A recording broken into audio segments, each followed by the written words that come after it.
আল্লাহ মালাকুল মাউত কে বলবেন, মালাকুল মাউত কি অবস্থা? বলবে সব শেষ। মাইয়াপ্পা, কে বাকি? মালাকুল মাউত বলবে জিনেরা বাকি, যাদেরকে দেখা যায় না। আল্লাহ বলবেন জিনদেরকেও শেষ করে ফেলো, রুহু কবজ করো। মালাকুল মাউত আজরাইল জিনদের রুহু কবজ করবে। আল্লাহ এবার জিজ্ঞেস করবে, ইয়া মালাকাল মাউত আখবিরনি মাইয়াপ্পা, এবার বলো আর কে বাকি? মালাকুল মাউত বলবে, আল্লাহ মানুষগুলো সব শেষ, জিনগুলাও শেষ, এবার বাকি ইবলিশ শয়তান। কে বাকি? ইবলিশরেও শেষ করো, ইবলিশও শেষ। আল্লাহ আবার জিজ্ঞেস করবেন, ইয়া মালাকাল মাউতি মাইয়াব্বা, আর কে বেঁচে আছে বলো?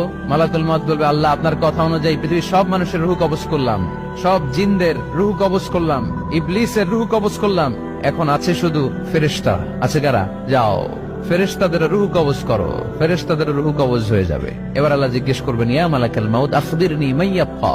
মালাকুল মাউত বলবে, আল্লাহ আপনার কথা মতো ধরে ধরে সব শেষ, ফেরেশতাও শেষ, 4 জন ছাড়া। কয়জন ছাড়া? জোরে বলেন, কয়জন ছাড়া? ইসরাফিল, জিব্রাইল, মিকাইল, আজরাইল।